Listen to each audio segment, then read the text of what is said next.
Hey folks, Daily Landsblog for the 22nd of May 2019. 21st of May, yesterday, was, I think, a significant day. I mean, try to make it significant every day, but not every day resonates like I think yesterday did. And we were talking about suicide, and we were talking about how someone had questioned whether we should have published a story or republished a story. We didn't write it.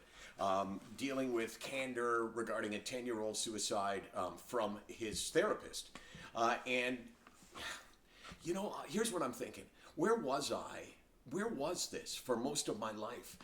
Nobody talked about suicide. I mean, no one ever talked about suicide. Case, until we started doing this, until you started getting involved in SickNotWeak, when you think about like the first 20 years of your life, did you hear people talking about suicide?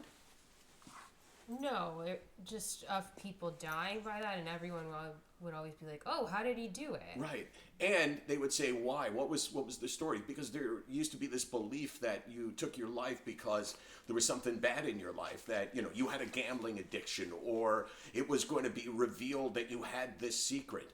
But like when I think of when I was a kid, there was one person that I knew took their life. Yet suicide rates in this country have stayed basically the same, maybe increased slightly, but basically the same. So it was there when I was a kid. It was there when I was a young adult. It was there when I started having kids, but nobody talked about it ever. And now it seems like we're just scratching the surface. Do you know, every single day I hear from someone who uses the word suicide, that I attempted suicide, or somebody I care about attempted suicide, or someone died by suicide.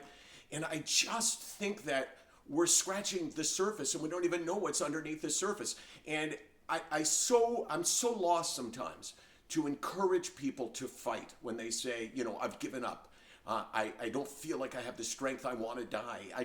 I'm so much at a loss for the right things to say. And I think what I need to know, what I need to be able to use are stories, real life stories that start like this.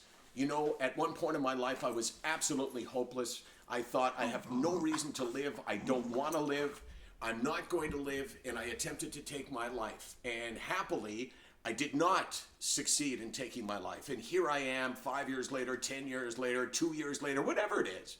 And here I am, and I look back and I realize that, you know what? All that hopeless feeling that I had, it wasn't true. It wasn't accurate. There is hope. I need to hear stories from people that say, I was hopeless. I thought there is no chance for me ever to reclaim my life, and I'm going to end my life because I don't know what to say. And I think a successful story would make a difference. Communicate to us in any way that you can, whether it's on Facebook, whether it's on Twitter, whether it's on direct message on Facebook, however. SickNotWeak.com, 24 hours a day, 364 days a year. First of all, I apologize for my shorts, just came from the gym. Yeah, they're getting mighty north of the knee there. Really? Okay. Well, Wrigley, very well behaved. Such a good boy today. Yeah. Wrigley, you see the stick? The selfie stick there? What is that? Riggs, what is that? The selfie stick. Over there. Right there. Hey, buddy. Hey, buddy. Look. What is that? You can't recreate the magic. Nah, you can't. It has to happen organic.